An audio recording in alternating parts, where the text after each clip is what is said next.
Card Arena!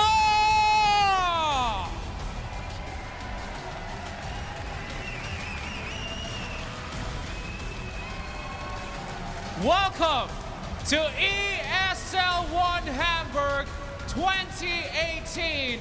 Are you guys ready for some Dota? And it's a new season, new teams, new storylines, hopefully a new patch. That would be amazing anytime. That would be wonderful. But it is an exciting time for this weekend in the beautiful city of Hamburg. Beautiful trophy, as you see right there at the center. Not as beautiful as that wonderful A-class, of course, A200 right here. Someone will be taking that. Our MVP will be taking that home at the end of this entire tournament.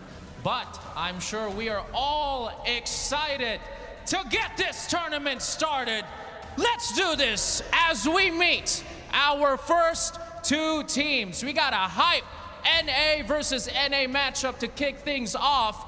Let's make way for our first team, Evil Geniuses.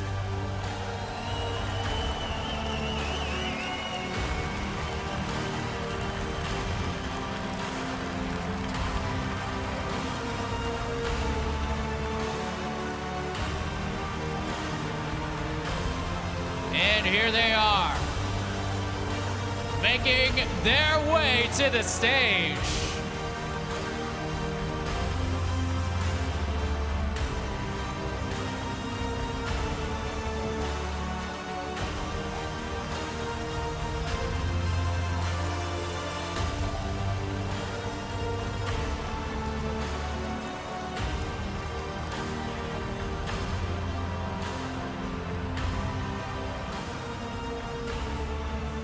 Give it up for Evil Geniuses!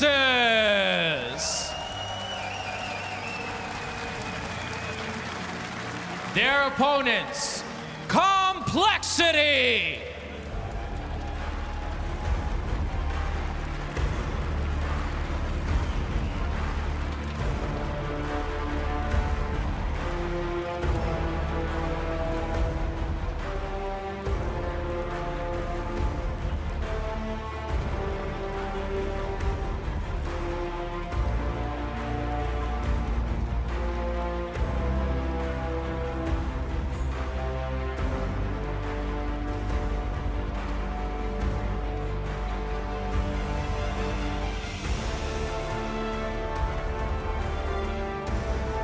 Show some love for compLexity! We are about to get this started. Make some noise. Let's do this. Evil Geniuses versus compLexity, our first match for ESL One Hamburg 2018. We're gonna throw it over to the panel now. We have Kyle, Trent, Fogg, and the best Jakiro cosplayer in Dota, Red Eye. Cheers, guys. Yeah. Nice leaner costume you're going to be wearing, Eri. That's for another time, though. We are going to get into our first game. Our draft just around the corner. So let's turn our attention to heroes right now. We asked all of the panelists before the tournament who were going to be shaking out as the most popular, who were going to be some of the wild cards. Some of those haven't quite panned out. Kyle, I wanted to talk about that to start with before we get into the actual dynamics of this draft. Wyvern's fallen off. I mean, you said it. I think it could be one of the most popular, one of maybe the most popular at this tournament. Blitz said the same thing. It was something we all discussed, but it doesn't seem to have been popular. Why? I think there's just a lot of heroes right now that are becoming more picked that you just can't really do anything against. Pugna, Veno, you see a lot of these high magic damage supports coming out, like Lena's being picked, Phoenix specifically. Like, it's just hard, especially when it's being opened with. Plus, Drow is almost always first 3 banned, so you remove that potential as like the counter pick. So it's just lower value as the meta shifts. And the other two, of course, that we need to speak about more than anyone else is Ion and Tiny. Only one game has not featured them either being banned or picked. 64 times for Ion, 63 times picked or banned. For Tiny, what? Why? Why has it suddenly come back to the fore again? I mean, Io's always been incredibly strong, literally always. Even when people thought it wasn't strong, it was incredibly strong. Got nerfed, still incredibly strong. Tiny, I think Tiny's been pretty OP for like over a year. It still has 70% win at this tournament in 17 games. It's just that one in particular, like IO can only be ran in one particular way, right? But it does it so well. Tiny, you have variety. We've seen it mid, we've seen it support, we've seen it off lane. We don't really see it carry too much anymore, but it just gives you so much on the table, and it gives you mixed damage. It gives you magical, physical. Yeah. Is that also why we don't see the gyro very often? Because it's often paired with the IO when we've seen it in the last 4 or 5 weeks in the qualifiers. It always seems to be paired with the gyro. Now we don't see gyro at all. Is that part of the reason? Oh yeah, you do not want gyro with an IO. No, Yeah. you know, that's a thing that just works because of everything about IO, the Aghanim Scepter and everything. So, I mean, gyro's, he's kind of cool. He's got some maybe some powerful moments, but it feels like there's just better heroes right now. I mean, look at those position ones we got. Absolutely. And I guess the one that's standing out right now in terms of win rate is the Spectre, 4 out of 4. And no, it's not a particularly big pull, but every time it's been played, it's looked really good. It's the same at TI, right? It's this combination of damage reduction plus Spectre that I think OG really showed how it works, because Dispersion deflects full damage, even if you're, affected by Crimson Guard, by Pipe, by whatever. You're still dealing full damage to enemies as they try to kill you. So at a certain point, we saw that yesterday in the game, Skemberlu sort of died on purpose, bought back, haunted in, they get Roche, and all of a sudden it was the same as TI4 OG versus LGD, where that one fight and all of a sudden Spectre's strongest hero on map. Yeah, it just felt like the game was over. I mean, they had the Conquest Run protect them in that game specifically, and you just go. Nothing you can really do. Also seems it's like, even no one mentioned it in the beginning of the tournament. I think on the first day we had a little interview with him, and he's like, game's not over to the Ancient's dead. And what's a better hero to do that than the ultimate late game hero, which is Spectre? A lot about this really just seems to be about the high ground defense. If you defend your high ground long enough, you have a Spectre, you're looking pretty good. Kyle, you mentioned yesterday compLexity have it seems like a penchant for overpicking things that they think are working. They did it yesterday with the Spectre. You were a little bit worried as they headed into game 2. It worked out. Is there a danger they kind of go, hey, we've figured it out, we'll play it again today? The thing is, I forgot, they early picked Tiny, and I was like, oh no, it's a very hard game, and it's going mid, but you forget he's Limp Tiny. And that's been his best hero for 6 years over 2 games, and I feel like if there's one player that can always be given that hero, it's going to be my man Limp. And outside of that, the opener I think is going to be really important for both teams. I think Bane is going to be a high priority.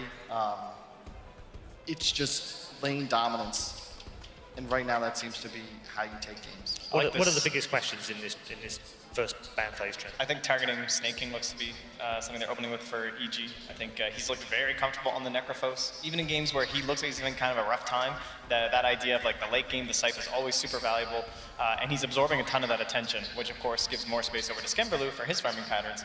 But Snake King, he showed up yesterday when he played that Bat Rider. I thought that was very impressive for him. Yeah, probably the best Bat Rider we've seen. It hasn't looked particularly effective heroes through the course of the event, even when it's been 10th picked. It's just hard to execute too. Like, there's a really big burden on you when you play that hero heading into the mid and the late game, and so much about the vision game and trying to get those perfect pickoffs, and Snake King was completely on point. He just caught like the hard carry every single fight, and that's what you gotta do to win. Yep, see the Drow ban in the first phase, we've seen that fog quite a lot. Mirana, same thing. All makes sense so far. I guess both teams are sitting there thinking, if we don't ban the Tiny, are they gonna ban the Tiny? Another hero that I'm a bit curious about, I don't know if it's going to be in the first 2 or anything, but it's the Brewmaster. I feel like this is a hero that has been showing incredible promise, especially the way Secret's been running it. Like in 5, it just has some variety, and it's very good versus these traditional carries too. It's a Terrablade's picked.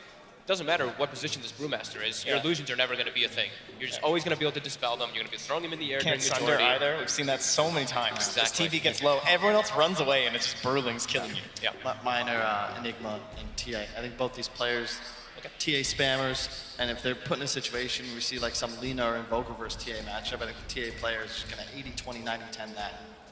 Snowball hard. Well, CCNC has played a couple of terrific TA games at this tournament, so I guess that kind of plays into their hand. All right, so Phoenix banned by compLexity, and the Shaker comes out from Evil Geniuses. It does leave that makes sense. a ton of options though for compLexity here. Yeah. I think they would 100% have taken that second pick where it left available, so I agree with that choice here. I like the Phoenix ban too. You see EG bans out like Mirana and stuff, so, and you know they love playing with the Phoenix so much, might as well get rid of it.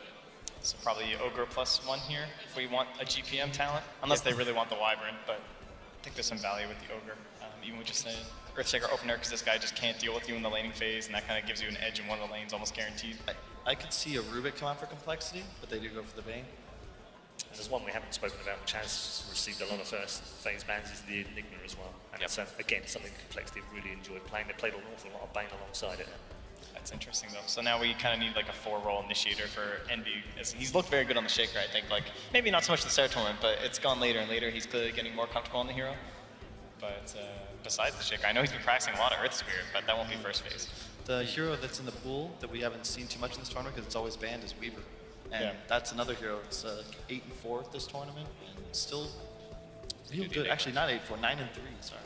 But versus Shaker can be a bit tough. Yeah. Chain CC is Weaver's nightmare. They go for it. I like that. It's a bit early, to be honest, but I think that once you see the Shaker, something that does absolutely nothing to a BKB black hole, you already feel pretty confident your Bane is going to secure your lanes, and it's already looking like compLexity is going to have a really tough off lane to deal with, because Enigma, you just go this 4-mango build, you get 6 or 7 free Archer denies in the first 3 minutes. It's really annoying to play against, especially when we were talking about how much emphasis is going to be on Arteezy's game. Yeah, and we already look off the bat, right? Shaker, what does he doesn't contribute the most to lanes. Bane Enigma, lane dominators. So compLexity already got a good start for that one. And they will have to kind of feel almost forced to go back for the Wyvern, I think, not only because of the BKB piercing for the black hole, but just kind of the best 5 left in the pool in terms of some extra team fight. So one thing, despite the lanes looking bad, I mean, Wyvern's actually very good in the lane, but the team fight looks very good still from EG. Yes, and the key is, as you said, it's a BKB piercing disabled. You just really want to have that so that Enigma doesn't have this ability to keep a game chill. So, you know, guys, everyone relax. Yeah. I must have this blink, now I have BKB, and all of a sudden, like, team fights are just no-brainers. And we've seen so much emphasis on Roche and all the teams in this tournament that I think that it's almost inevitable the game's going to go 30 minutes plus, and there's going to be this big clash for the second Aegis that usually decides the game. There's the Spectre now. Yep. You Was have expected to. second phase, right? Especially when you pick Wyvern Shaker, you can't play Spectre or these heroes into Spectre. It feels really bad. The more AoE your heroes are spec towards, generally the worse you're going to do against Spectre. You're playing Shaker, you're playing versus like these Spectre, and we saw MSS in the game. He just was like, I'm just rushing Aghanims, and that like completely backfired on them. He just can't. He doesn't want to go for this Blink Dagger. Spectre just ruins your game plan when you're playing Shaker. Is there a little surprise that the Ruby wasn't picked out instead of the Wyvern? You know, Got a Bane Enigma there. I did some research earlier. It was the only, the player with the highest win rate on Rubik with more than 50 games played. Yep. Is it Z-Freak? It's Z-Freak. Yeah, Is I it know really? that one. But Envy's playing Rubik now, so. And he had a very, very rough Rubik showing earlier in the tournament, 17 deaths. He was 3 and 17 in the game. That's just, I respect a captain that'll lay down his life for his squad. Someone's got to jump on that grenade, Sometimes that's Envy. So, question for EG, I'm assuming right now is, all right, so they've taken out the PL. Morph, terribly, they're both still in the pool. Do we really want to give Skem this game where he can control so much of it? Got a lot of options. A lot of time being used on these second phase bans, but they are critical. compLexity is probably going to just third pick, I would imagine, Envy's hero. They could go for an open core. I think it'll be Earth Spirit, I'm pretty sure. With the Enigma, like that hero actually makes that lane playable. I was thinking X. Yeah, I thought they'd ban that one. I was actually surprised it wasn't taken out earlier. That's a hero that's been absolutely dominant.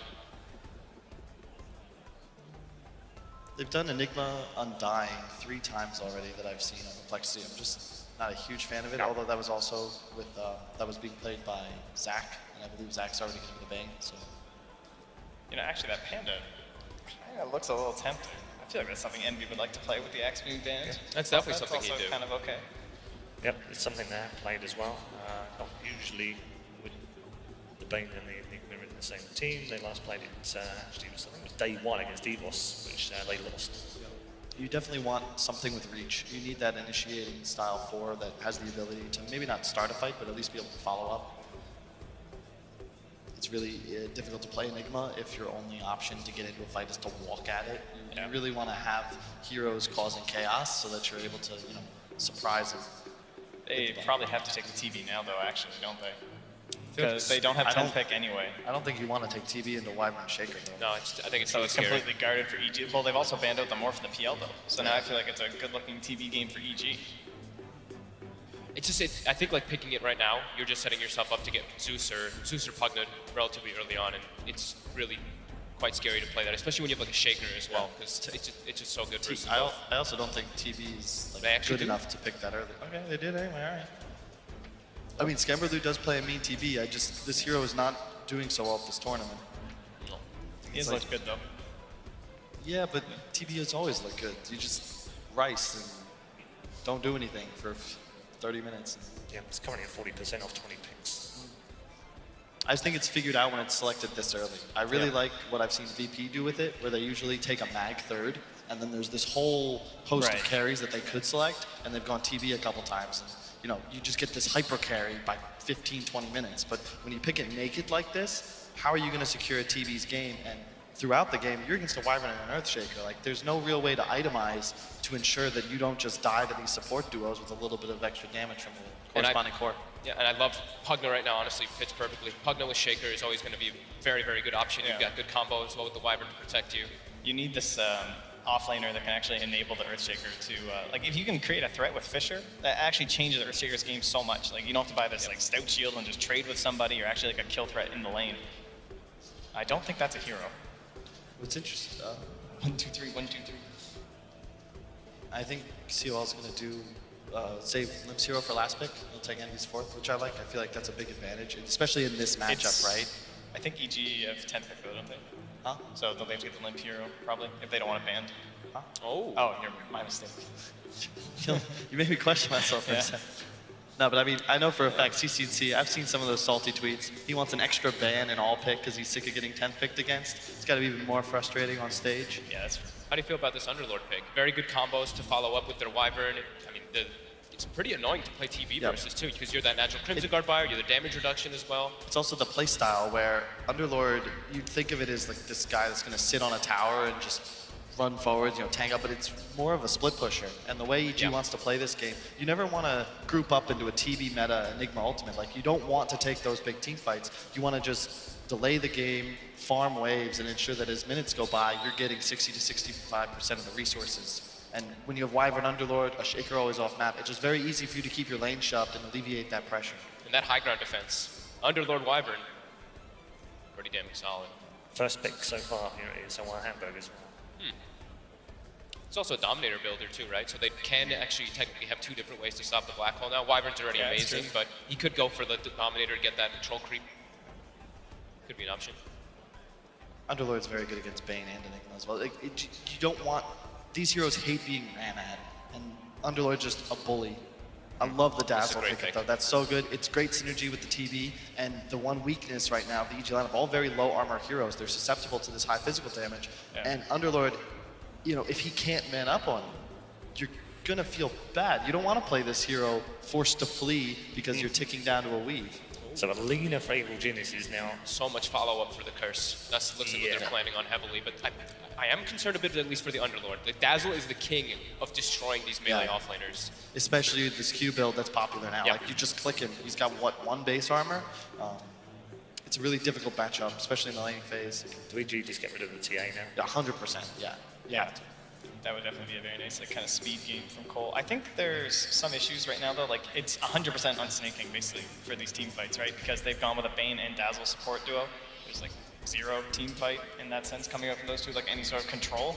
So it's a little bit tough. Like, I feel like you kind of need one of these playmakers for Limp, but you have to go into lane versus Alina. It's an easy, nice invoker game. Great invoker game. That's what I was thinking they want some type of mixed damage, because right now they are majority physical. Sure, they've got, like, the Enigma who has his own damage aspects, but I feel like an Underlord with a Crimson Guard right now could just do so much work for his Cole. Bloodseeker man? If he gets to that point, of course. It feels like all those, like, dream heroes are just too countered. Like, Ember looks amazing, obviously, for Cole in a vacuum, but then you look at these EG lineup and you're like, nope, not doing that. Yeah, they need this last pick to do a ton. Both teams, really. I feel like EG's addressed the Enigma TB pretty well, but the Dazzle's going to be a big problem for them. They ban the TA as expected. What's the Arteezy here? EG really wants some building damage. And you're also knowing you're going up into a matchup against an Enigma. You could theoretically put the Underlord there, but theoretically, yeah. It's going to be big which teams match lane, because I'm pretty sure you want Underlord against Enigma, not the Dazzle plus core. Yeah. Weaver's still in the game. I wouldn't mind a Weaver. They actually still go for the Luna. Into Enigma TB. That is ambitious. I didn't think they'd pick it too, because like I think Arteezy's been saying he doesn't really like the hero too much, from what I'd heard. But feels like what is Earthshaker's game right now in the laning phase? No. he like has to go mid and Fisher. That kind of feels like his best option. I guess roaming between mid and the Luna lane and just throwing out Fishers, hoping to set up for kills. They do have crazy team fight now though with that. They have so much magic damage coming out on EG before those BKBs can come out. It is pretty ridiculous. Like Cole's team fight is not the same comparison as EG's right That's now. why I feel like the Invoker is like the dream game here. You need that mixed damage. You'd love to be able to boost the damage up into your TB a bit with that Alacrity, and just the peel and the CC, like it just does so much for you. For me, it's Kunkka or Invoker. Yeah. Kunkka's really nice here too, I agree, because if you can survive through the Wyvern ult and the Luna Eclipse, all of a sudden like, you're just going to roll over them because TB has to get 100 to 0'd or it's 100% going to survive, and they have no grave counter either. The like extended damage during a team fight is actually very low for EG. It's like, great after for the initial burst. It's great for Sunderlord too, right? Because if he's trying to bail his team out, you can always X somebody and completely screw up the mechanic. And it's I think one of the heroes that I've seen do pretty well versus Lina in laning phase. Yeah, just those earlier levels, all the denies really do add up. Yep. Taking a long time over this. They do They the will go Invoker. with the Invoker. Okay. All right, Limp heard me when I said there's going to be a big hero, but I didn't know if these teams could play it. He was laughing at me, but I hope he proves me wrong. I think that this draft from compLexity is stronger, but it's harder to execute. Whereas EG at a point, they get ahead, they can just roll down a lane as 5. That's the it's the highest synergy we have seen so far. Just 2 lines missing on the compLexity Someone side. will find it. The full Very, Pentagon. very good synergy over on compLexity I'm not sure side. what happens when it goes all green. Just like get some fancy graphics. Does something come out of the screen? Do we win a prize? I think it just goes red and then Doom comes out. Okay, Cosplayer. perfect. That would be good. That's the only time we're going to see Doom. So Probably yeah. right, yes. Indeed. Very quickly then, in one word, which way? I'm gonna go Cole. Okay, Trent. Cole. Cool. All right, clean sweep. Good news. Cursed. Possibly cursed or possibly genius. Let's find out as we head in to game number 1 here inside the Barclaycard Arena.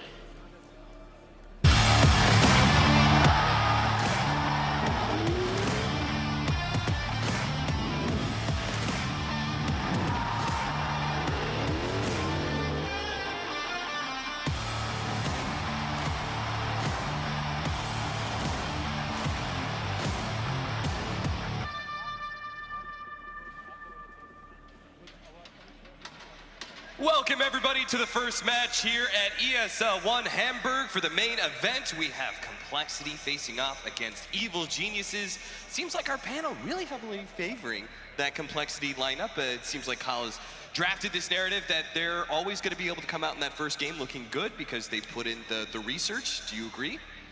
It's not a surprise to me that Kyle picked a team with his own brother on it. I feel like that'd be more of a concern for me if he didn't.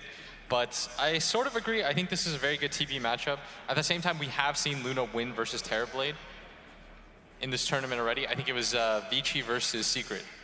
And how does that happen? For the most part, I think they also had a Necro. So the lane matchup worked out very well. They had good control factors for him. Secret didn't have a lot of team fight on their side. So all these elements added up together. And it may not be a Necro, but Lina is still a credible threat against the Terrorblade. Doesn't feel like he wants to get low ever, just for fear of that big Laguna Blade burst damage. Yeah, I do think if it goes late game, though, EG's going to struggle pretty hard this game. Yeah. They certainly have a lineup that is supposed to be able to snowball earlier. This Underlord coming out of kind of nowhere. It's good counter to the Terrorblade, sure, but a hero that we haven't seen a whole lot of. Is definitely a heavy focus on the laning phase and mid-game. Yeah, and look what they're doing. They're going to swap up the lanes, trying to make things easier for themselves. They want the Terrorblade against the Underlord, ideally. If you're EG anyways. Yeah. And then on the other side, you're going to try and, if you're compLexity, match up the Terrorblade against the Luna lineup, where you would at least super early on have that metamorphosis to bully the Luna out, I would guess. Yeah, so for people that don't know, the reason why Terrorblade is so good is just because when you do pop that reflection, you just immediately get hit by your really strong Luna version that you can't run away from, that you can't really dispel, and more importantly, the Glaives bounce. It runs very fast, and it does a lot of damage.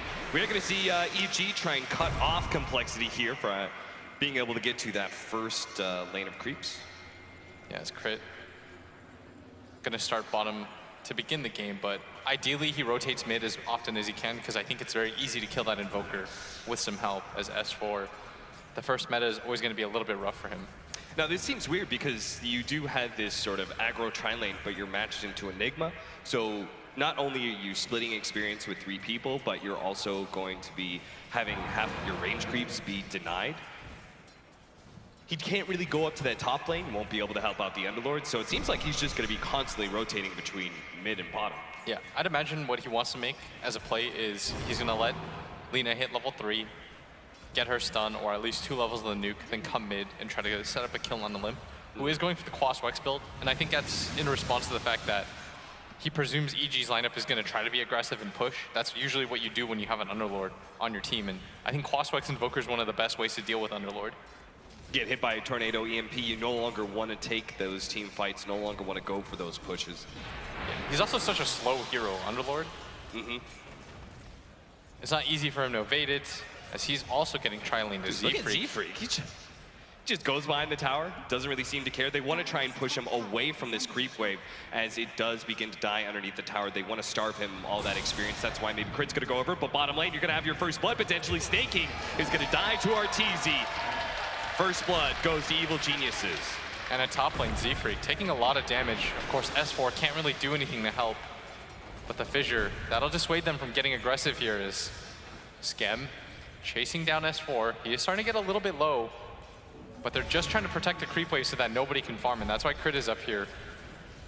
Really like the fact that Crit TP'd over, right? They were being so aggressive to S4 already, and then just add on the fact that you had like a 2.5 creep wave pushing into a tower. Like, that's a lot of experience you cannot afford to miss out on. As you could see, that compLexity are trying to put a lot of effort into shutting S4 down. Now, why is that? Why are they doing the full tri-lane here at this top lane to keep the Underlord out? I think because helping your Enigma at bottom doesn't really do anything. It's not going to change the course of the lane, and more importantly, this guy needs as much experience as possible. I don't think it's possible to kill Alina either with the type of heroes that they have. Plus, if you think that the Terrorblade is the best possible late game hero in this game, then you want to try to secure his farm as early on as possible. And then there's also the fact that Underlord is a good counter to the Terrorblade as well, so you want to keep him down. I mean, Kyle brought this up on the panel when the Dazzle came out, right? Because of the weave, when you as an Underlord cannot challenge the Terrorblade, when you cannot run at him and Firestorm and rely on your Crimson Guard and your passive to be able to protect you, then you feel like you won't have a place in the game. Like, your point of the hero is supposed to be playing forward as much as possible. S4 is going to take a lot of tick damage here. Might be okay. Same goes with Snaking. Both of them, the offlaners drop very low. Oh, the shot! One last from hit. the side from Eternal Envy will claim that kill. 1-1 now. And Cole gonna even things up, and they needed a kill like that. Especially if you're gonna devote the tri-lane to this Z-Freak, spending so much of his time up there, just trying to zone out S4. But now S4 gonna get the creep wave under his tower. This should help him get some free farm. And it's the rotation mid that I'm looking for right now from Crit. Yeah, now that he's kind of secured the lane a little bit for the Underlord, he comes back full health, full mana, doesn't need Crit's help in case he gets run under tower. Yeah, but Crit look at is Envy. a little bit more free. He's just following him around as the sleep. So he can't connect to the rest of the creeps down there. And this is really smart from Z-Freak. Just trying to waste as much time as possible as bottom lane. Gonna get aggressive again. Gonna get nuked down by RTZ. It's Fly who picks up the kill this time around. As Envy just runs into the Earthshaker. Not really looking to do too much, and this is his way of protecting his Invoker and giving him that one-on-one matchup. Right, he's not trying to actually gank mid, he's just trying to spoil the Earthshaker's gank, right? Yes, the sleep flies out. They're This gonna is try meta. get This around should be a this kill. Underlord. Firestorm goes out, they do have a really good Fissure, but a big Shadow Wave comes out from the Dazzle, helping to bring down that Underlord. And very good positioning by the two supports on the side of compLexity. They're doing a very good job of shutting down this Underlord. And more importantly, they're not allowing this Lina to snowball ahead, get that kill on the Invoker. Once again, Eternal Envy is going to poke his head out here in this middle lane. Is he going to get stunned up? Oh, he's going to get Alisade for sure. That Tornado EMP is not going to be enough to save Jackie Mao. His attempt at helping out Limp's lane doesn't go so well. Yeah, but Limp isn't even doing too bad. But that kill gonna help out Crit a little bit. Who's already gone boots, is a bit of a greedier build, has that fully completed Tranquil boots now too, so he can get a lot more active on the map, picks up a smoke for himself, as we see S4 relegated to the jungle. both offlaners, in fact, feeling the pressure of those heroes. Yeah, look how little CS they both have. 9 CS for the Underlord, 7 for Snake King. He has more denies than he has CS off of the Eidolons, so. Refill of the bottle coming in for Crit. It's one of the things he can do to help out CCNC. Poison Touch will stop one of those bottle charges. Yeah, about to hit level 6 though. And they do want to continue to try to set up a kill on mid, and maybe you go for the smoke here. Snake King playing very defensive as he goes for the jungle. S4 doesn't have the same options with only level 2 of Firestorm. Your jungling efficiency is going to be much worse than the Enigmas. Yeah, but maybe they can set up a dive here.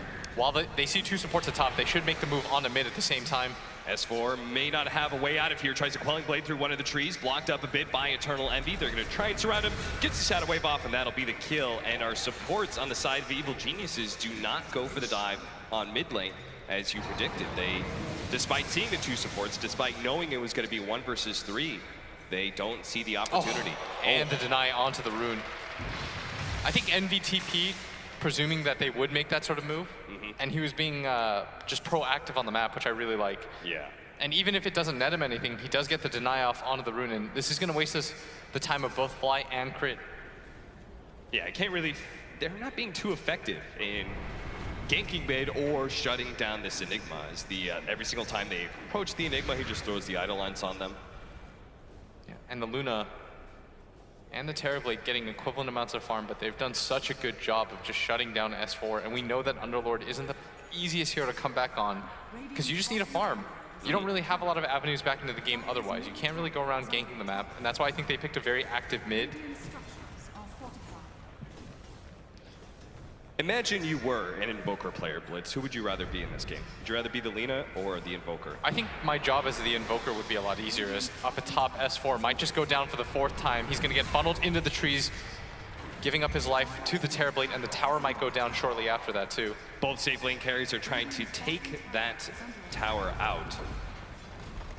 And this is just good play. He's been going for this push for quite some time. Yeah, both of them timing it around the time that the catapult comes in, both the supports angling around to shove off the offlaners. Snake King was more wise to that fact, and immediately said, there's nothing I can do about bottom. He's going to give up that tower for free. But this is the correct call by him. 52 and 26 for the Luna, 47 and 30. Both of our hard carries of Evil Geniuses and compLexity. Total free farm in their opposing lanes. S-Fly gonna get spotted by that Eidolon. And the 2 supports from compLexity, they've primarily been playing around this top area, but it's been working out because they've been netting themselves kills. All right, who's buying the tome for S4? Because good God, he needs it. Just now picking up level 4 at 8 minutes, you are super unhappy. I think he'll be okay though, because the lane will naturally push into him, and the 2 supports from Cole don't really want to play top anymore. I'd imagine they'd want to go mid. As will the supports of Evil Geniuses. We'll see which of the ganks is going to be more successful. Yes, the ward is laid out behind the tower, and with no meta up, I think it's unlikely that S4 dies anymore. Is the Tornado going to catch Lina? But not really a setup attempt, as everyone's just kind of waiting around these 2 areas. And I think compLexity are aware of this too, as the fissure at bottom is going to block them up temporarily. And that's actually perfect. Beautiful fissure block there from Crit. That'll secure another kill and more pressure onto the tier 2. As they're going to skip the wave, they'll glyph it so they can keep the catapult alive. Very smart. Big difference here is Snake King playing jungle gets to get a lot more out of that while S4 was shoved away, but S4 protecting the tier 2. Whereas Snake King, when he tries to rotate down, gets ganked, and that will be a tier 2 falling here before the 10-minute marker for Evil Geniuses. So their push lineup, you say this is going to be high tempo. They can't go to late game. This is looking to be a successful start for them. Yeah, they've done such a good job of that. They've already got the Mask of Madness completed onto this Luna. This is going to accelerate her farm. You've got access to compLexity's Ancients, these dragons over here too. I'd imagine the next play for EG is to try to go for this mid tower to completely free up that jungle area. Then you place some aggressive wards around that safe lane tower up at top.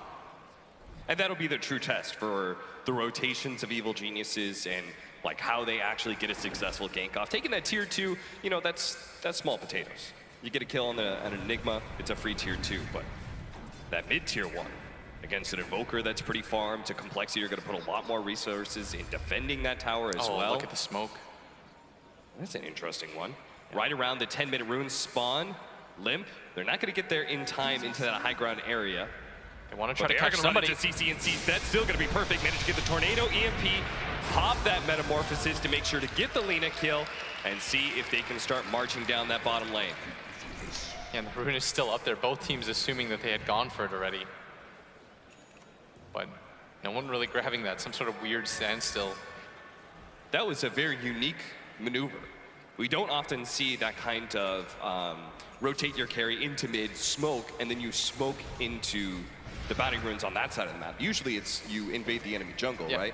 I'm not sure how much I like that, just because you had a pop meta, and normally around this time you want to use the meta as hold that thought as Z-Freak. Gonna get stunned up. A lot of Firestorm damage here on Z-Freak. Does manage to get a little bit above it now, trying to walk around, and S4 will look to cut him off. Quelling Blade through the trees. Z-Freak gets a brain sap on him though, and S4 will give up on this chase and look to just Dark Rift away. Should be okay as he's hidden in a nice little pocket inside the trees. He's completely gone here. But using that meta, normally you want to just farm up the Ancients. Because that's what I assume he did with that, is he's going to go for the drums build. Going to combat that Luna early. I really like Cole's response to this. They want to try to take fights. But it's going to be hard for this TB to keep up in farm. Your success as a Quaswex Invoker really starts in around that 15-minute marker, and Limp is already making some early rotations around 11 minutes and yet to find a significant core pickup. There's another ward laid down by Z-Freak. They want to continue to play this top area. It's taken them a little bit longer to grab this tower, and this just gives EG a little bit more farm, and that's where that net worth difference comes from.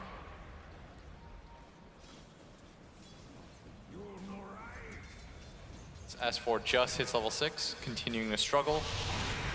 In mid lane, this might be a kill though. By the cold snap, Z-Freak from long range is going to be able to get that Fiend's Grip. Now the Winter Wyvern comes in, gets the Winter's Curse off. Now they're still taking down on CCNC. She's bottling. Can you time this? Now the LSA, put the Eclipse. They blow both Limp and Z-Freak up together. Very well done by EG, not giving up on that. Cole thought they had a sure kill, and it certainly looked that way, but a quick response from EG. Gonna turn that into 2 kills. They might even pressure mid tower because Arteezy had to rotate for this. And indeed, that's gonna prompt the response. They should try to defend this mid tower. Giving it up this early on into the game is so dangerous. You could see Dazzle and Terrorblade actually smoking together inside of their jungle and heading towards that mid lane. Yes, this is the most important tower in the game. It controls your own jungle. Already losing that tier 2 is pretty disastrous. That means you only have this top triangle to farm, and because you haven't taken their tier 2 tower, it means that it's also difficult to go for objectives like Roshan. But they're still on the hunt. They want to try to connect to their Enigma, grab this tier 2 tower up at top. Scam is being very active on this Terrorblade early on. As they know that S4 is in the tree line, they're pinging up there. They do see him with the Eidolons. They might just chase this out. But he does have a Dark Rift, so if they're going to kill him, they have to do it fast. They go for the Sunder just for that a little bit of extra damage. Now pop the meta. S4 trying to get out of vision, but the Eidolons are staying on top of Gifted Vision. He barely dies. Skem gets just enough damage to claim that kill. Now the Tornado EMP onto Crit. Instantly Echo Slams, trying to slow down Limp's damage. Walking away, Snake King will catch up with the Malefice in a moment here. Gets that mini stun, and Crit will end up falling as well. Now CCNC running into Z-Freak. They do have this Luna on the high ground. He's looking to be able to protect his mid laner. And compLexity realize they're getting a bit greedy with all these kill attempts now. Just the straight up black hole on the Winter Wyvern, knowing that there's 2 cores separated here from this Winter Wyvern. Fly managed to get off a big Winter's Curse. That'll actually finish off 1. Now the Enigma, he gets caught by the rotation of the Lina and the Luna right behind him. Sure enough, compLexity, they decide not to get greedy by going for the Lina, but still try and go for a support underneath that mid-tier 1 tower. Yeah, both teams rotating so many different heroes. You see the emphasis they are putting on that mid tower, but neither side really picking up anything other than kills. Helmet Dominators for both S4 as well as Snake King's Enigma. Snake King a little bit farther ahead. One of the most common items for offlaners to build. It allows you to increase your farm by quite a bit. It makes you so tanky. The HP regen is like a mini mech for your team. Now, how do you build the Enigma in this game? Because you both have a long-range disable, which you need BKB for, and you also have this Winter's Curse that pierces BKB, so you need a Linken's.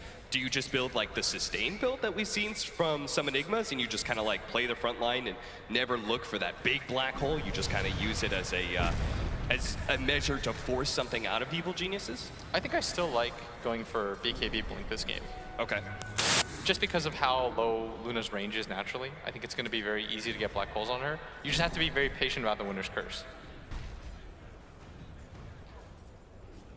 Limp, who did go for that urn, not going the Mask of Man, or the, sorry, Hand of Midas that has fallen out of favor for these Quaswex Invokers, is going to have a slower time picking up this Aghanim Scepter. As you can see, he's 1,500 net worth behind CCNC's Lina right now. Limp. Gonna just defend this out as S4 starts to put some pressure with the double catapults here. He's gonna protect this. And if they could just get the mid tower for free, that'd be pretty huge, as they do find Envy up at top lane. The stun comes out from the Enigma. They might just turn this around now. Actually stopping CCNC from being able to blow up that Dazzle. Will take a lot of damage as a result. The Poison Touch isn't quite enough as CCNC hides away into the trees. Even gonna throw down the Weave just in case. TP comes out towards bottom, and now S4 just kind of messing around with that Invoker who picks up the DD. And still this mid tower that he's just being stalwart around. I mean, surely S4 is just going to run that catapult at the tower, and somebody's going to be forced to deny it. So that'll open up the map a little bit more. Long-range tornado. So now that tower's going to go down. This is going to free up a lot of space for EG as Echo Slam onto the Invoker. Follow-up LSA. That's going to be a Laguna Blade as well. Not sure if that was a smoke rotation or just a very successful gank there from Evil Geniuses, but using that mid-tower push. Oh, this is good for them. The Invoker's dead too, so you can take advantage of some of this time, start to get aggressive. And it was a smoke all the way around. I think that compLexity thought they were just going to give up the tower. It was low enough as it is, so they assumed that EG wouldn't bring additional heroes to try to secure it. But EG had other ideas. They get aggressive into the jungle, and this is why it's important to take down the tier 2 and tier 1 at bottom. You just cut off all access to that jungle area, and this is going to allow your 5 positions to farm as well. A very fast SNY for Skims Terrorblade. Now, this is a build that is more aggressive and fight-oriented for Terrorblades, right? Yeah, I think he's just matching the Luna's pace. I think he understands that EG want to try to get aggressive early on. So he's not trying to build too greedy, going for that Mantis Scotty or anything like that. Might even just decide to go for the BKB real early. Pick off on fly, has to stay on top of the trees, so he won't be spotted by Z-Freak, but pokes his head out a little bit too far, caught by the Fiend's grip. It's gonna be nice and easy as... I'd say the annoying part about going for kills like that is if you notice that 2 heroes have to rotate all the way bottom, but because you've lost your tier 2 and you don't really have control of your jungle, you can't immediately push the tower after. So what that is you just got to kill on a 5 position. And that's why Winter Wyvern is playing so aggressively in this bottom lane, right? He's always pushing it out, saying, hey, you got to rotate some heroes over to deal with me, and it's not really going to be worth your time. Yeah, that's why claiming objectives like that early on and the pattern that they take to take those towers is really important in Dota. Because now that you've taken those 2, you make it so that you always have to rotate a core hero down there, and that's going to create space for the rest of your team. CCNC almost has the Shadow Blade, so as they continue to push deeper and deeper onto compLexity's side of the map and forcing compLexity to split up and deal with that, it'll present some opportunities for Quinn to be able to get those big pickoffs. And the Shadow Blade is just such a big item. When you do take a lot of those towers early on, you just have to sentry everywhere. So they're going to walk up the hill, go all the way around, try to secure this tier 1 tower, and maybe even go for Roshan right after.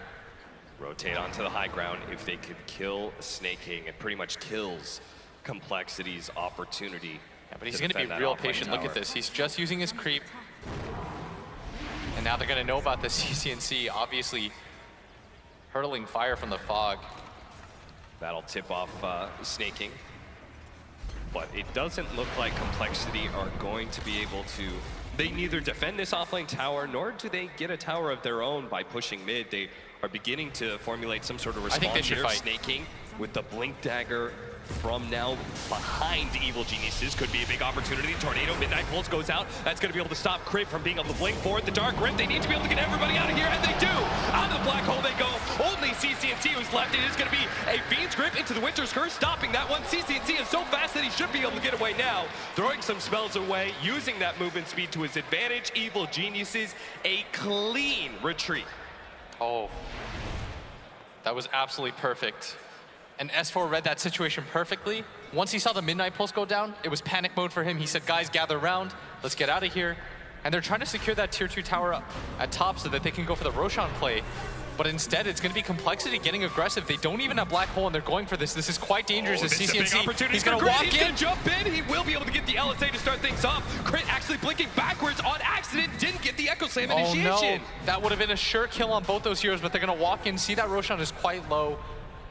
EG, they know there's no Black Hole, so this might just be an opportunity for them to take it themselves.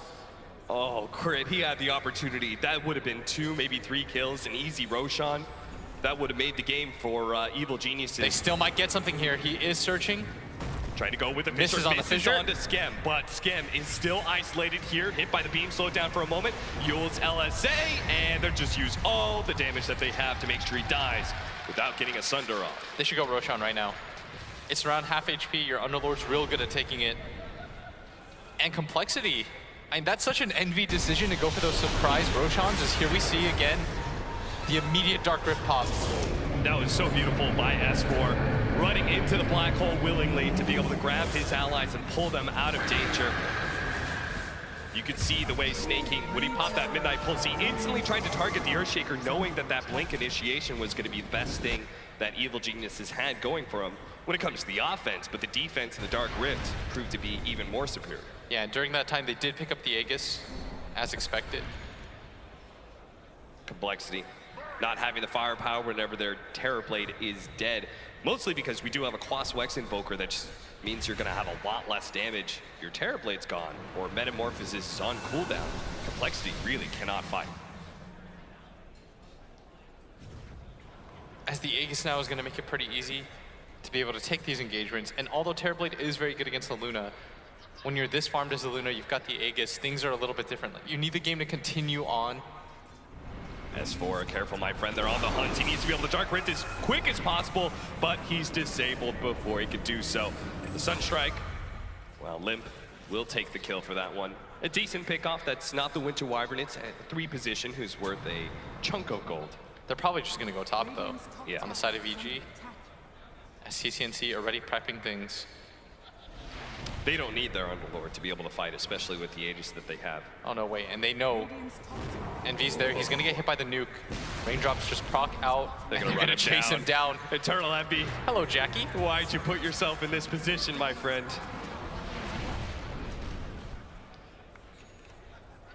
Now the push is coming out from compLexity. They want to stay away from Evil Geniuses as much as possible, so they'll push the other side of the map. They've taken a tier 1. Now look for that tier 2.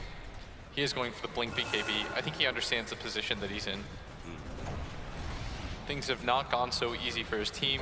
They are going to grab a tier 2 for free. This is something that I feel like EG should have defended, and S4 going to throw down the Firestorm, but they are going to grab the tier 2 in response. It's a very good tower for them to take. Yeah, normally it's you push high ground just to force the enemy team back, right? Or you go back and you do defend that tier 2.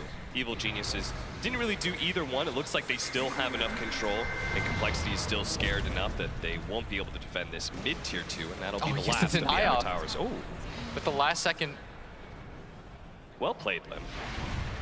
his summons were about to fade too. The timing on that was perfect, as Axe is going to be the choice by the Lina. Really like that. That deals with your BKB Enigma, your BKB Terrorblade.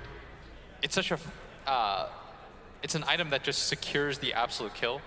And it does it from such a high range that it makes it so hard for Terrorblade to get as low as he usually wants to. But that is, of course, why you have the Sunder. As Z-Freak just gonna hit the courier once, immediately TP. It's gonna be a slow BKB too. Look how much farther ahead the Luna is over this Terrorblade. And he did decide to go back for the Dragonlance first. Yeah. A lot of side items. Like, that is a mid-game Terrorblade if I've ever seen one. Great. Needs to be careful here. They're trying to protect their vision. The rest of the team is already filtered in. Why is it important to protect this ward? You just want to make it so that anytime compLexity pops outside the base, you punish them. You can't allow somebody to just drop down wards, de-ward your area. Especially when you have this much control of the map. You've grabbed every single tier 2. at such an early pace into the game. You want to protect your vision. And that's how you go high ground, right? It's Yeah. just with an overwhelming net worth advantage for Evil Geniuses. Using all this map control, Snake King gonna be caught by the Eclipse. That'll be an RTZ solo kill. And now, Winter Wyvern and Lina both looking for another pick-off. Z-Freak slowed down by the burn. Limp is on the other side though, and he's watching CCNC farm right now. They want to make a move. They've seen the heroes at bottom lane, but you can tell Evil Geniuses are immediately rotating everything they have up to this top lane. Now they're going to be able to get the Winter's Curse. Fisher onto 2, set up LSA. He's going to blow up that Dazzle. They get both those supports with the Snake King and his Enigma already dead. They should go high ground right now. Evil Geniuses presented the opportunity to start putting some damage on those tier 3s. Yeah, they still have Aegis for a little bit of time. You just completed the BKB and RTZ, so even if you don't have the Aegis anymore, it's still going to be quite effective as that tower goes down quite quick. They don't have Glyph.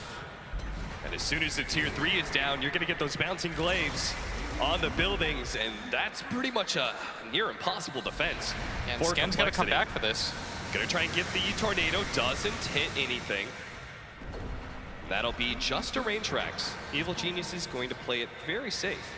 They're just going to back up. I love Aegis, that, they're going to fade. I love that S4 pulls the creep wave from bottom. Just completely cuts it. So now that kind of kills the push that was heading into that bottom lane. He only has to deal with this like one wave. And he's got Crimson Guard too. And I really like this item against Terrorblade. Your Atrophy Aura plus the Crimson Guard makes it so that pretty much everyone deals no damage when they're around you. We saw fast S and Y and even faster Aghanim Scepter for this Lina, approaching level 20 as well. 850 damage pure for a Terrorblade who sits naturally at 1900 HP.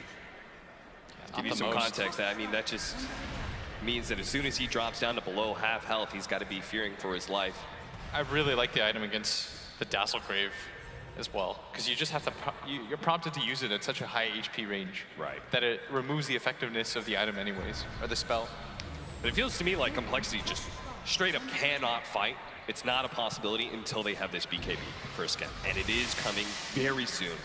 They just need like another minute. Yeah, Maybe they can contest like the second Roshan. I think that's why compLexity decided to go for all these early game builds on their heroes, going for the Quasvex Invoker, the TB with the S and Y drums, because they probably anticipated this and they were hoping to be able to take these early fights. Right. But EG sort of just ran them over, and it all sort of started with that Roshan attempt that they sort of half went for. And they gave EG that Roshan, more or less. Probably should have even lost heroes after that if Crit doesn't accidentally blink back. Yeah.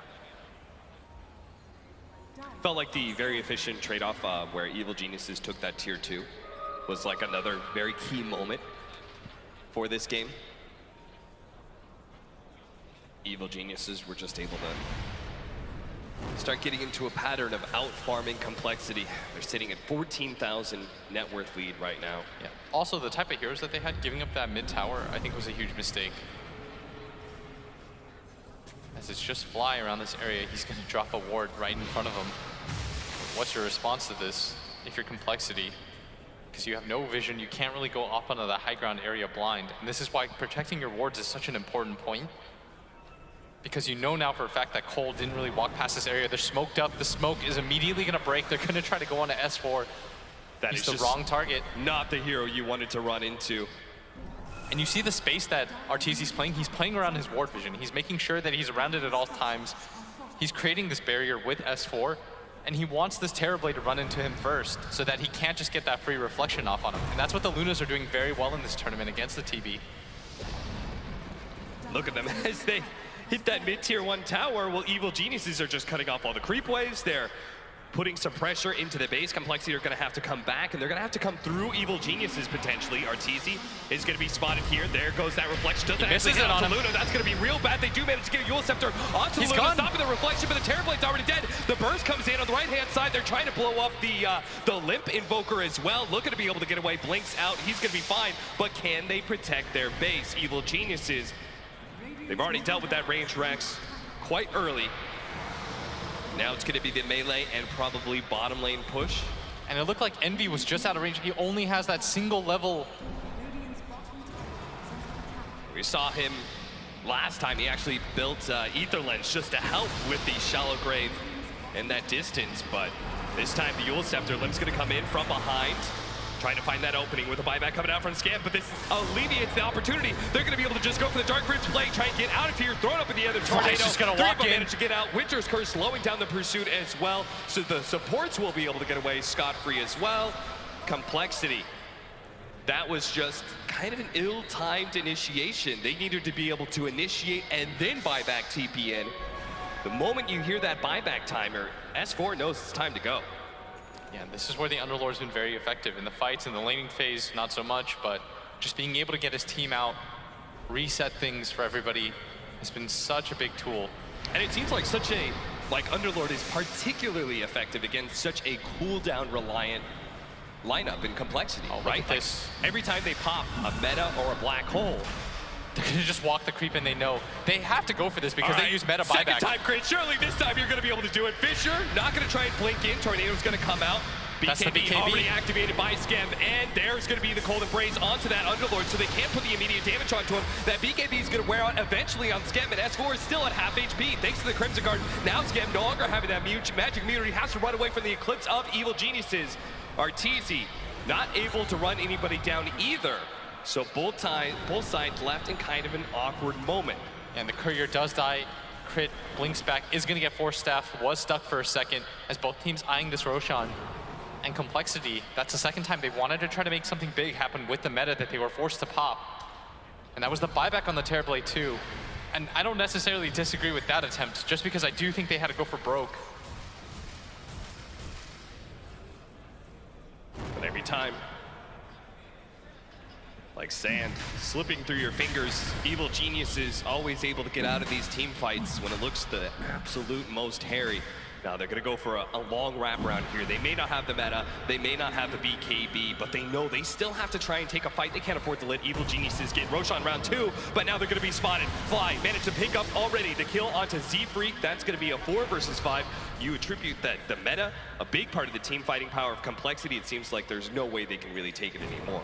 Yeah, and they will have such a hard time killing this Luna twice. They really just don't have the damage anymore. Like the Scotty build for Arteezy. You liking this one? Just continue to tank up. You could see Arteezy way ahead of the average net worth of these Lunas. We'll finish up the Scotty at 33 minutes here. CCNC has quite a bit of farm on himself. Almost has the BKB complete. Yeah, his Laguna Blade, let's see, 1,035 damage. Whoa. You include the spell amplification. So the weave is gonna hit both of them. This should maybe force a reset.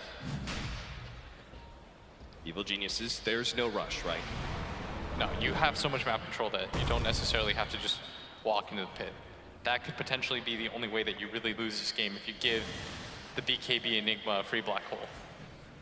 So they may not have weave, but they still have meta and BKB as backup. They still have the black hole for snaking as well. They are gonna just finish this now that they see heroes lining the top lane and the mid lane. It's gonna be an Aegis and a Cheese now. I'd imagine that, okay, they're gonna give it to CCNC. The Cheese anyways, thought it would go on to S4. Time to deal with the split push.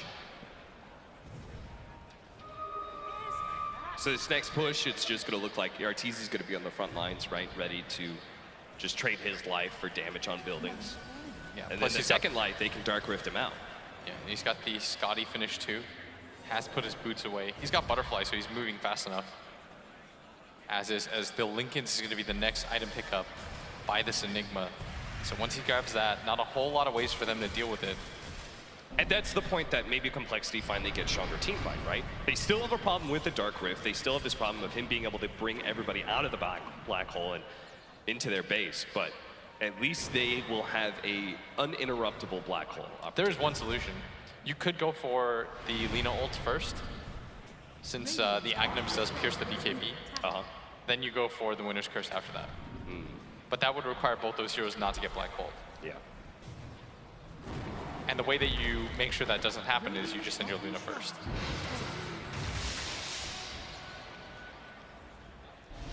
But it would be worth it to do that, just to blow both ults, because I think that's the only way that compLexity wins a team fight at this point. Yeah. Well, let's see if compLexity are able to cobble together that high ground defense. It seems like they're not in position to defend this bottom lane of Rax. They may throw out a tornado and stuff, but the range Rax is already gone. RTZ wants to get away while the weave is still on him. He's just gonna Manta it off. It's the reflection beats through that so quickly. That's where the potential of the Terrorblade is very good against the Luna. We just haven't really seen it this game. And RTZ's done a really good job of making sure that he's never in range for the reflect.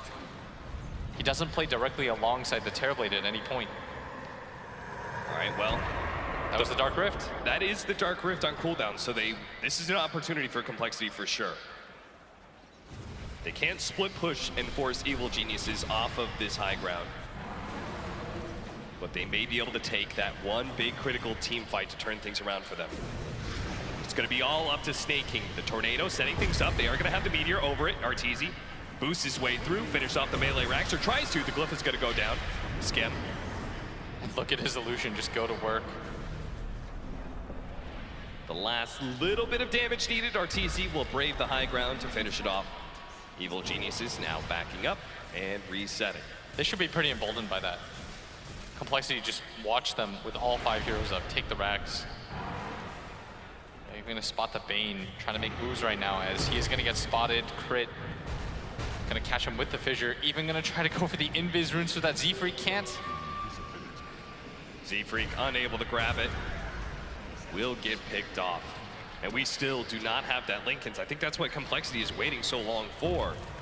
But are you willing to lose your buyback to be able to claim that? Look, this the tier 3's already gone. They can't afford to just let RTZ take these Guys, Megas you can't for just free. let them They've get got to Megas. get an initiation soon. Tries to go for the reflection. There's no BKB glyph. activated. They're just gonna get They're Megas. just gonna get Megas.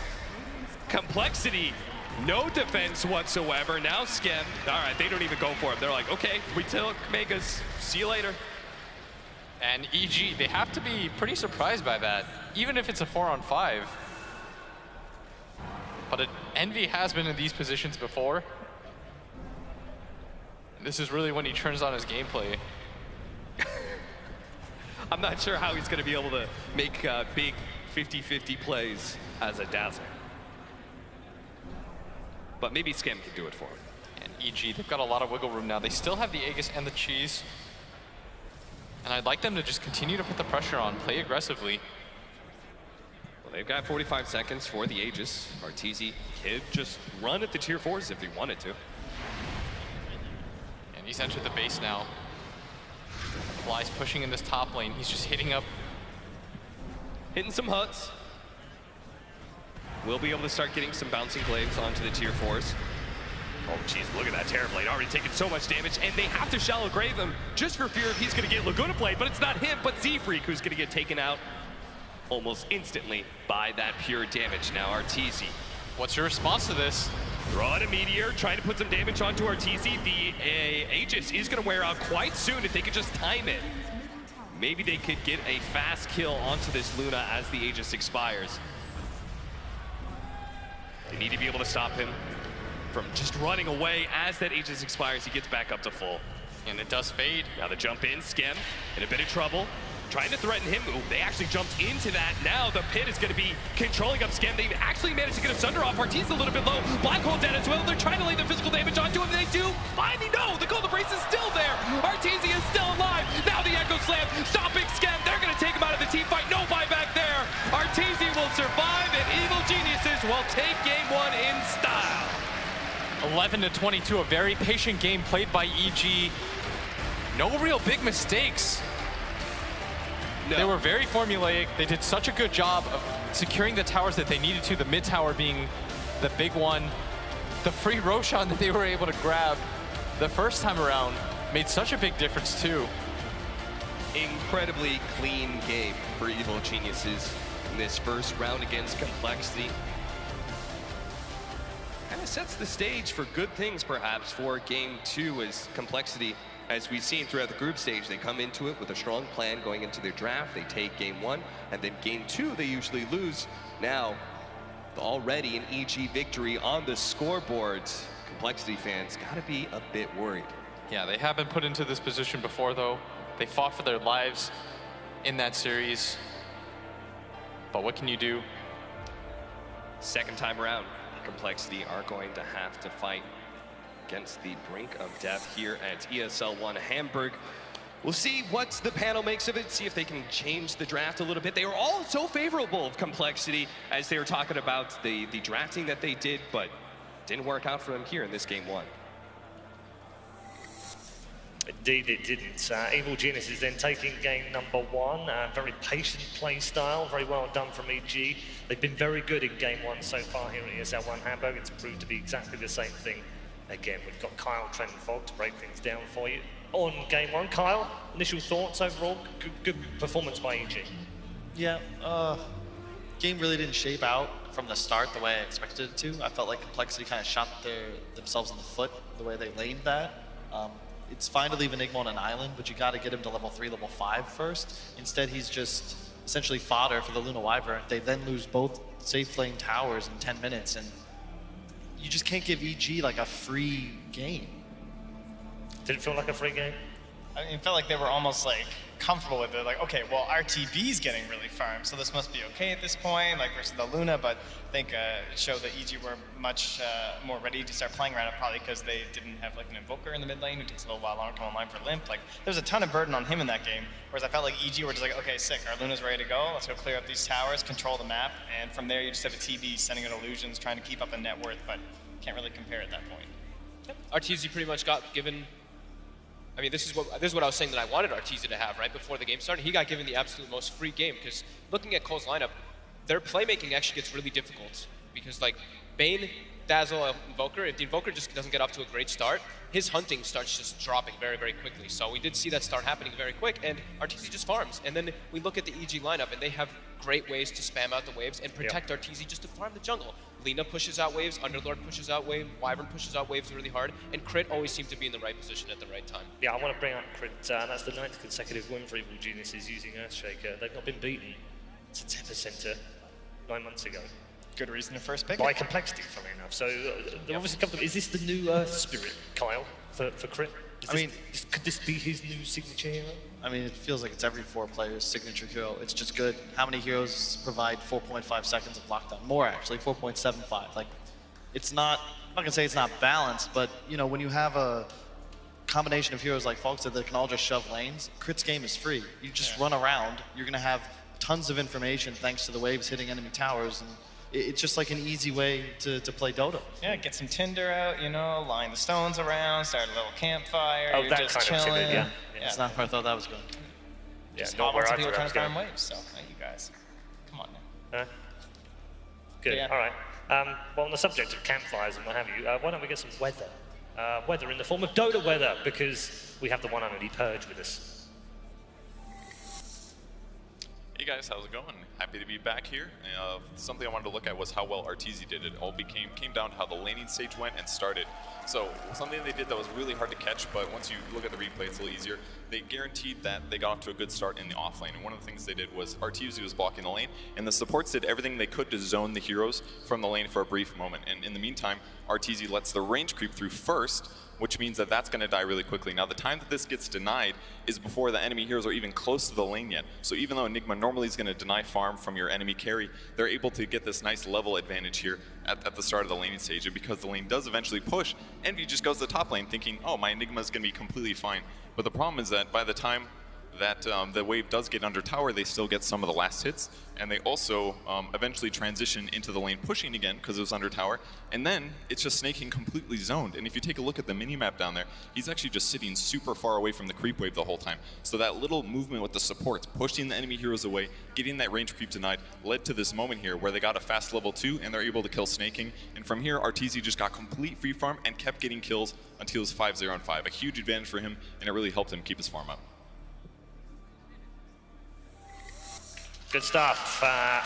Fantastic, isn't it? It's absolutely, I could just listen to Purge do that all day long. It's brilliant. MVP, gents. We've gone with Arteezy. I don't know if that's necessarily the straightforward choice, I guess. He's level 23, he's 29,000 net, he's 9,000 ahead of everyone else. He's 6-0. I mean, is there anyone else you would have preferred? I would have put Crit probably myself. For the Just okay. 'cause, yeah, I mean, he was just in the right place at the right time always with the fissures. Like, the two supports, to be honest, with EG just always seem to be there for the setup. Like even the curses, time and time again, it seemed like, oh, complexity's gonna get something. Oh, Wyvern curse comes out and their entire chase gets completely full. I mean, the clip that Kevin's just showed us, strength, is a perfect example of why the team enabled RTZ to have this MVP That's right. performance, I mean, isn't it? that's okay though. I think if your whole team is designated to make this guy look good, it's fair to still call him the MVP. We're just going to call it a celebration of the strategy of Evil Geniuses, the fact that this guy became MVP. Because if Cole won, we'd probably say the same thing about Scamberler. But he did not have quite the same game. Yeah. So you don't get to Yeah, MVP. they've won 4 games and he's won the MVP all 4 times. So I think that pretty much goes without saying. And I think Purge made a great point in that Weatherman segment, but I got a question. One, why is Envy walking the lane with boots first as a dazzle? And second, why are you teleporting top? Like, there's Gotta hit that Underlord. like you just have to secure the game for your Enigma first. There's no need to be tri-laning aggressive because the pressure that the Wyvern Luna is going to put on the bottom tower is equal to your 3 heroes top, and now the Shaker is free to go wherever he wants. Yep. It just really dislike that decision. Yep. All right, okay, we're headed to a break here in Hamburg, but don't go too far away. Game number 2 just around the corner. Players are just going to settle themselves down. It's back against the wall again for compLexity. Can they come back again and level it up? We'll find out very shortly.